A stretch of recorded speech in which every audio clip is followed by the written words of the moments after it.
High, আমাদের কানাডার বাড়িতে আপনাদের সবাইকে স্বাগত।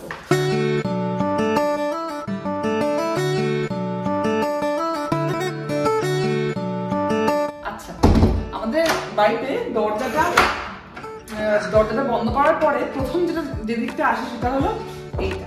আমার হাউস রুলস আছে কিছু, মানে বেশ কিছু ভালো ভালো রুলস আছে, একটু ক্লোজ করে দেখা যে রুলসগুলোর আমরা 80% মানি না। আমরা আমাদের মতো মানে কি বলবো পুরো বাউন্ডুলে জীবন কাটাই। যাই হোক, তো এরপরেই রয়েছে একটা সুন্দর কভার, যেখানে বেসিক্যালি শীত প্রধান দেশ, তো শীতকাল থেকে মানে শীতকালে বাইরে থেকে এসে আর কি বড় বড় জ্যাকেট গুলো যখন খুলে রাখতে হয় তার জন্য হ্যাঙ্গার ঝোলানো আছে। কিন্তু আমি কভার গুলো জাস্ট এক ঝলক দেখাবো, তোমরা অবশ্যই যেরকম ভাবে কভার থাকে উপরে ওর জামা কাপড় থাকে। তো এই হলো বিষয়। তো কারণ আমি এর আরেকটা কভার রয়েছে কিন্তু সেগুলো খুলে খুব ভালো করে দেখাবো না, বিকজ আমি এটা ঠিক করে বোঝাতে পারি। আচ্ছা, এরপরে হলো এই সুন্দর করে ফুল দিয়ে সাজানো, এগুলো বেসিক্যালি স্টিকার, সেগুলো দিয়ে আর দুটো প্রদীপ আঁকা। এইখানে দেখাই হ্যাপি দিওয়ালি লেখা। দিওয়ালির আগে আমি সাজিয়েছিলাম এরকম ভাবে, এখানে লাইট ফাইট লাগিয়েছিলাম, সেগুলো এই মুহূর্তে নেই। যাই হোক, এবার আসি আমাদের বাড়ির সবচেয়ে সুন্দর জায়গা, যেটা হলো আমাদের স্টোর রুম ছিল প্রথমে। তো আমি সেটাকে সুন্দর করে আমার ঠাকুর ঘর করেছি। আচ্ছা, এই ঠাকুর ঘরের মধ্যে আমি ঢুকেই যাই, ঠিক আছে? দুটোটা খুলে ঢুকি, একটু বসি, তাহলে দেখাতে সুবিধা হবে। তুইও বস। আচ্ছা, এইটা হলো এই যে দুর্গা ঠাকুর। এই দুর্গা ঠাকুর আমার মনে হয় এর আগের ব্লগে আপনারা দেখেছেন। আগে হচ্ছে দুর্গাপুজোর সময় আমার প্রথম দুর্গাপুজো ছিল প্রবাসে, যেখানে আমার প্রচন্ড মন খারাপ হচ্ছিল সবার এই এত শাড়ি, এত আলো, কলকাতা এত সাজসজ্জা দেখে।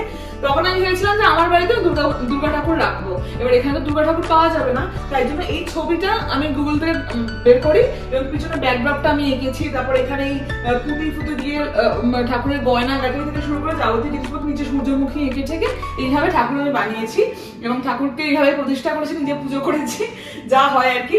কালী পুজোর সময় দেখি, এবার কালী পুজোর অনেক ছোট থেকে উপোস করা অভ্যেস, এই কালী পুজোর সময় দেখি আমি কালী ঠাকুরটা আনতে ভুলে গেছি। কি করবো এবার? আমি ভাবছিলাম কি রামকৃষ্ণ সারদা মা আর বিবেকানন্দের সঙ্গে কালী ঠাকুরের একটা ছবি থাকে, হয়তো এবার ছিল, দীর্ঘদিন নেই। কি করবো, আমি এঁকেছিলাম, ইনস্ট্যান্ট এঁকে পুজো করেছি, এরকম একটা বিষয়। তো যাই হোক, আর কি এখানে আমার গণেশ ঠাকুর প্রচুর আছে এখানে, মানে মানে ও এনেছে, আমিও এনেছি, গুছিয়ে সব মিলিয়ে এরকম হয়ে গেছে। আচ্ছা, এখানে একটা স্বস্তিক আছে, এগুলো বেসিক্যালি কাঁচের টুকরো টুকরো এরকম স্টিকার পাওয়া যায়, সেগুলো জুড়ে জুড়ে জুড়ে আমি স্বস্তিক বানিয়েছি। আর এটা মন্দির মানে একটা চূড়া হতে হয়, এবার এখানে তো সিংহাসন পাবো না, তাই জন্য এরকম ভাবে ফুল দিয়ে চূড়া করেছি। এই হলো আমার ঠাকুর ঘর, সুন্দর। এবং এই ঠাকুর ঘরে আবার দরজা বন্ধ করে দেওয়া যায় এরকম ভাবে। যাই হোক, আমার ঠাকুর ঘরটা আমার মনের মতো হয়েছে, আমার শুধু একার না, আমার দুজনের মনের মতো হয়েছে, কারণ ও দরজা বন্ধ করে বেশ অনেকক্ষণ ঠাকুরের কাছে বসে, এরকম একটা বিষয়। আচ্ছা, এদিকে হলো টিভি। টিভির উপরে আমাদেরই 4টে ছবি। এটা হলো আমাদের বিয়ের ছবি, একটু কাছে আয় দেখাই। এটা হলো আমাদের বিয়ের ছবি। আচ্ছা, এটা হলো আমাদের প্রি ওয়েডিং থেকে একটা ছবি। আর এটা হলো যারা নাম কি খিরাই, রাইট? সে পাঁশকুড়ার পাশে খিরাই, এখানে দেখে থাকলে আমরা খুব লং ড্রাইভে যেতাম। ওই একবার সেই সবার ছবি দেখেছিলাম, এটা খুব সুন্দর ফুলের বাগান রয়েছে। তো এইটা হলো আমার কোভিড এর পর প্রথম তোর সঙ্গে দেখা। মানে আমি বেসিক্যালি কোভিড হয়েছিল বলে একটা পুজোর সময় 2020 পুজোতে, মানে আমি সেই তখন আমার অফিস থেকে কোভিড হয়েছিল বেসিক্যালি, পুরো পুজোতে দেখা হয়নি। তো কালী পুজোয় আমরা দেখা হয়েছিল, আমরা বেরিয়েছিলাম। এই হলো বিষয়। আচ্ছা, এই কর্নারটা হলো সবচেয়ে মিষ্টি কর্নার।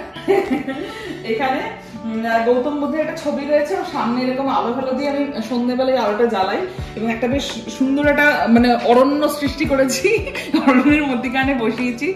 তো এটা সত্যিকারের গাছ, কিন্তু এগুলো জাস্ট এমনি কেনা আর কি, ডলারমা থেকে কিনেছিলাম সেই গাছ, এরকম বিষয়। তো এইটা এর মধ্যে আমার যাবতীয় জিনিসপত্র থাকে, কারণ ওর ঘরে আমার জিনিসপত্র রাখার জায়গা হয় না। অফিসের ল্যাপটপ, ওর ল্যাপটপ, এত কিছু করে আমার ল্যাপটপটা এখানে রাখতে হয়, কারণ আমার ল্যাপটপ ওখানে রাখার জায়গা নেই। আর এইখানে আমার আঁকার জিনিসপত্র সব থাকে। আর এখানেও আমাদের ওই আঁকারই জিনিস কি, ওই ঘুরতে যাওয়ার বৈঠই সব যাবতীয় জিনিসপত্র থাকে। আচ্ছা, এবার এদিকটা ঘুরে যাবে। এটা হলো আমার সোফা সেট, আর এটা হলো একটা চেয়ার। সবগুলোরই একই গল্প। আমরা নিচে যে ডাম্পিয়ার থাকে, এগুলো আমাদের কেনা নয় বেসিক্যালি। ডাম্পিয়ারটা হলে এখানে জায়গা হয় যেখানে লোকজন আনইউজ জিনিসপত্র ফেলে রেখে যায়। তো এটা সুন্দর শক্ত একটা কাঠের সোফা, আমি এর আগে একটা ব্লগে বলেছিলাম খাটের শক্ত সোফা এখানে এনে আমরা রেখেছিলাম। তাও সে আনার গল্প সে আগের ব্লগে আছে, সে একটা দারুণ ইন্টারেস্টিং গল্প। যাই হোক, তো এনে এর একটা কভার দিয়ে, সেই কভারটা দিয়ে আমার সেট আপ করা হয়েছে। ওই যে চেয়ারটা, ওটা একটা বেশ মানে রোলিং চেয়ার, তো সেটা রিভলভিং চেয়ার যেটাকে বলে, তো সেটা আমি নিচ থেকে পাওয়া গেছে। তো এটা দিয়ে আমাদের সুন্দর একটা বসার জায়গা হয়ে গেছে, বন্ধু বান্ধবরা এলে এখানে বেশ মানে বসে গল্প করতে পারবে। এইটা এবং এই বোতল মধ্যে রাখা আছে যে একটাই দুটো, এই দুটো বেসিক্যালি থ্রিফট স্টোর থেকে কেনা। এই কানাডা বা আমেরিকাতে এই চলটা খুব রয়েছে, মানে রিউজ জিনিসপত্র বিক্রি হয় থ্রিফট স্টোরে। এবার আপনি যারা আমাদের মতো বাড়ি যারা রেন্টেড অ্যাপার্টমেন্টে থাকি, তারা এবার কতদিন থাকবো বা কিভাবে থাকবো তার কোনো ইয়ে নেই, মানে হতেই পারে হয়তো আমাদের ফিরে যেতে হলো, তখন সব জিনিসপত্র আবার বিক্রি করতে হবে, কাউকে দিয়ে যেতে হবে, শুধু তাই পয়সা কেন খরচা করবো। তাই জন্য এই মানে যেহেতু এখানে ইমিগ্রেন্টরা বেশি থাকে এবং সবারই এরকম মানে ম্যাক্সিমামের শুরুটা এরকমই পরিস্থিতি হয়, তাই জন্য এই রিউজ প্রোডাক্টের খুব চল আছে। চলেও যেতে হয় ইন্ডিয়াতে, সেক্ষেত্রে আমরা যদি এটা মানে যেখানে একটা রিউজ প্রোডাক্ট সেখানে আবার দাম মানে ওখানে আবার বিক্রি করা যায় না, সেখানে আবার ডিপোজিট করে দিতে পারি। এই হলো বিষয়। এইটা হলো আমাদের খাওয়ার টেবিলের জায়গা, মানে বসার জায়গা। বেসিক্যালি আমরা এখানে কম বসি, আমরা ওই ডাইনিং টেবিলে বসে টিভি দেখতে দেখতে খাই। এটার ইউজেস একটু কমই হয়, ও যখন অফিস যায় তখন শুধু এখানে বসে খাওয়া হয়, তখন টিভি দেখা হয় না বলে। আচ্ছা, এই ব্যাকগ্রাউন্ডে যারা দেখছেন ম্যাক্সিমাম আঁকা, এইটা আমার বোন এঁকেছিল। আমাদের দুজনের একটা ছবি, পুজোর একটা ছবি, সেটা ইলাস্ট্রেশন করেছিল আমার বোনের আঁকা, এটা যেটা আমার খুব পছন্দ বলে আমি নিয়ে এসেছিলাম ওখান থেকে। এইটা আমার আঁকা, এইটা আমার আঁকা, এটা আমার আঁকা। আচ্ছা, এইটা আমি রিসেন্টলি একটা ব্লগে দেখিয়েছিলাম, আমি এঁকেছি। আমার কলকাতাতে আমি যা যা মিস করি সবগুলোকে দিয়ে এখানে লেখা এবং আঁকা, তাদেরকে এটা দেখলে, এই কোলাজটা দেখলে আমাদের কলকাতার যাবতীয় জিনিসপত্র আর কি আমার দুজনেরই মনে পড়ে যায় আর কি, দুজনেরই আর কি আছে আর কি এর মধ্যে, দুজনের পছন্দের জিনিসপত্র দিয়ে একটা ওই ডুডল টাইপের ডুডল আর্ট করা আর কি। এই আঁকাটা বেসিক্যালি এই বিল্ডিং এ ওর অফিসের এক দিদি ছিল, তো সে খুব ভালোবাসতো সেই আঁকাটা। আমি ভরসাতে ভালোবাসি বলে দিয়ে গেছে। পরবর্তীতে জানতে পেরেছি সেই আঁকাটা ওকে কেউ দিয়েছিল, তাকে মানে এখনকার লোকজন চেনে। এরকম অনেক কিছু করে এই আঁকাটা বেশ ঘুরেছে আর কি, অনেক বাড়ি থেকে ঘুরে ঘুরে এসে আমার বাড়িতে এসছে, কিন্তু এত কালারফুল আমি এটাকে রেখে দিয়েছি, এটা কেন থাকবে। আচ্ছা, এইটা হলো আমাদের হিরো, ঠিক আছে।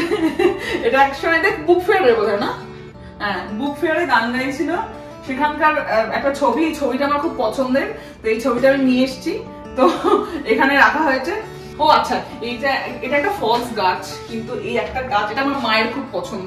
আমার মা ভিডিও কল হলেই যদি এদিকে ফোনটা করে বলছি গাছটা দেখা কেমন আছে, মানে মনে হয় না সত্যিকার গাছটা বেঁচে আছে কিনা এরকম খোঁজ নেয় এরকম বিষয়, কিন্তু এই গাছটা মানে বেসিক্যালি আর্টিফিশিয়াল গাছ, কিন্তু এত সুন্দর লাগে আমার। ও এখানে আবার একটা যদি এখন আলো আছে বলে বোঝা যাবে না, এখানে আবার একটা আলোর সেট আপ আছে, হলুদ আলো জ্বলা অন্ধকারে খুব সুন্দর লাগে দেখতে জায়গাটা।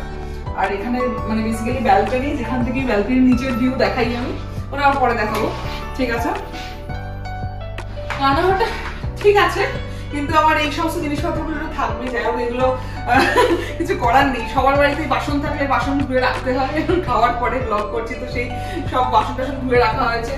এদিকে টুকটাক জিনিসপত্র রয়েছে। এখানে আমাদের স্টোরেজ গুলো বেশ ভালো দিয়েছে, এখানে এতগুলো স্টোরেজ দিয়েছে, আমার যাবতীয় মশলা পাতি জিনিসপত্র, বিস্কিট টিস্কিট কফি টফি যাবতীয় জিনিসপত্র ধরে যায়। এখানে আমার কিছু ওই কয়েকটা জিনিস, বিস্কিট, তারপরে ওই গ্রিন টি যেগুলো আর কি রেগুলারলি বেসিসে ইউজ হয় সেসব কয়েকটা রাখা হয়, চিনি নুন এসব রাখা হয়েছে, ইনস্ট্যান্ট কফি। তাহলে এই ফ্রিজটা, এই ওভেনটা আর এর নিচে একটা ওটিজি আছে, এই তিনটে জিনিস এমনিতেই ছিল, এখানে এসেই আমরা পেয়েছি, ফলে এইগুলো একটা সুবিধা হয়েছে আর কি। এই ওভেনটা, ইলেকট্রিক ওভেনটা বেশ মানে আমার প্রথমের দিকে বুঝতে পারিনি, কিন্তু এটা ভীষণই ইজি রান্না করার জন্য এবং খুবই কাজের জিনিস হয়েছে। আচ্ছা, এরপরে আসে এখানে, এই যে এইটা আমার ভীষণ প্রিয় জায়গা, আর রান্নাঘরে আমি প্রচুর এক্সপেরিমেন্ট করি, রান্নাঘরে ম্যাক্সিমাম টাইমে থাকি বলে এইখানেই সবগুলো রাখা হয়েছে, ফ্রিজ ম্যাগনেট গুলো। সেটা হলো কানাডায় এসে থেকে বেসিক্যালি আমাদের বিয়ের 1 বছর 1 মাসের মাথায় আমি কানাডা চলে আসি, তার আগে তো কোথাও ঘোরা হয়নি, তো আমাদের ঘোরা শুরু হয়েছে কানাডা থেকেই। তো ফলে আমরা দুজনে যা যা যেখানে যেখানে ঘুরেছি সেখানকার স্মৃতি হিসেবে একটা করে ম্যাগনেট এনেছি। তো এবারে আমি আরেকবার ডাইনিং এ যাবো বোঝানোর জন্য বিষয়টা। আমাদের মানে রান্নাঘরটা দুটো এন্ট্রান্স। আচ্ছা, এই রান্নাঘরটায় ঢুকলাম এদিক দিয়ে, এদিক থেকে আরেকটা এন্ট্রান্স, দুটো দিয়ে রান্নাঘরে ঢোকা যায়, কিন্তু এবার এদিকটা দিয়ে ঢুকলে এখান থেকে শুধু রান্নাঘরেই ঢোকা যায়, এদিক থেকে আরো অনেক কিছু আছে, তো যদি এদিক থেকে ঢুকি বোঝাতে সুবিধা হবে। এই যে রান্নাঘর দেখানো হয়ে গেছে, বাথরুম আর কি দেখাবো, নর্মাল যেমন বাথরুম হয়। আচ্ছা, তো হয়ে গেল এদিকে রান্নাঘর, এদিকে বাথরুম হয়ে গেল। এটা আমাদের মেইন মানে মাস্টার বেডরুম যেটাকে বলে, মানে মেইন রুম যেটা। এইখানে হলো আরেকটা ইয়ে রয়েছে, কাবার্ড রয়েছে, যেটা আমি খুলবো না, ঠিক আছে? এখানে আমার জিনিসপত্র রয়েছে, জামা কাপড় রয়েছে, শাড়িপত্র রয়েছে, এত জিনিসপত্র রয়েছে, দেখতে খুব খারাপ লাগবে, এটা খুলবো না। যাই হোক, এদিকে এটা হলো একটা আমাদের বীরপুরুষ নৃত্যনাট্য হয়েছিল এখানে পয়লা বৈশাখ উপলক্ষে, তার জন্য আমি এখানে একটা পালকি বানিয়েছিলাম। তো সেই পালকিটা রয়েছে এখানে, আর একটা পালকির পর্দাও রয়েছে। যাই হোক, তো এটা একটু রাখা এখানে। তো এদিকটায় রয়েছে আমার ড্রেসিং টেবিল। এখানে ড্রেসিং টেবিলের জন্য এটা আলো, আর এটা হলো ঘরের জন্য আলো। আলো বন্ধ করে দিই এখন, বাইরে এমনি আলো আছে। তো এদিকে খাট রয়েছে। এখানে হলো সামনে অফিস করতে বসে, সুন্দর একটা জায়গা বেছে নিয়েছে, কারণ জানলার ধারে বসে এখানে অফিস করে, সারাদিন এদিকে ট্রেন যায় দেখতে পায়, বরফের সময় স্নোফল হয় দেখতে পায়, এরকম একটা বিষয়। আর আমাদের ঘরে সবার বাড়িতে এটা কাঁচরা জায়গা থাকে, এটা আমাদের বাড়ি কাঁচরা জায়গা বেশি। এই দুটো ম্যাট্রেস রেখে দেওয়া হচ্ছে ব্যাকআপ হিসেবে। বাবা যখন ছিল এই ম্যাট্রেসটা আমরা লিভিং রুমে সেট করে দিয়েছিলাম, ওখানে বাবা শুতো।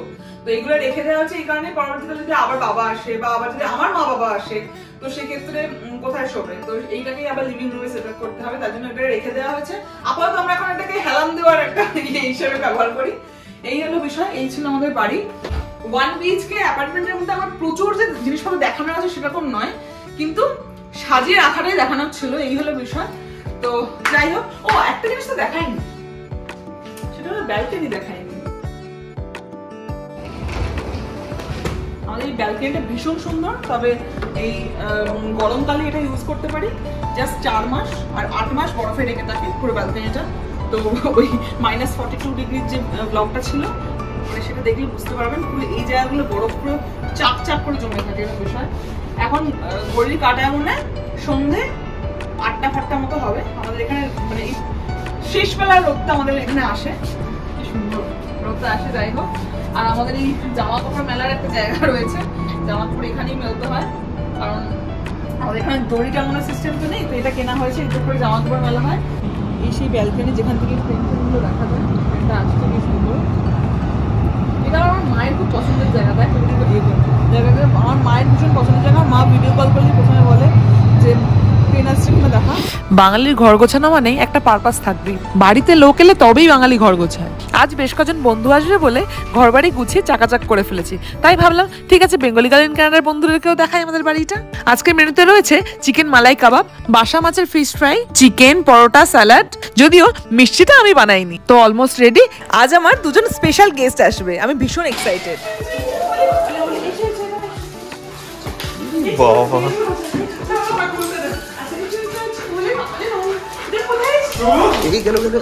এদিকে না বাবা, দাদা বাবা।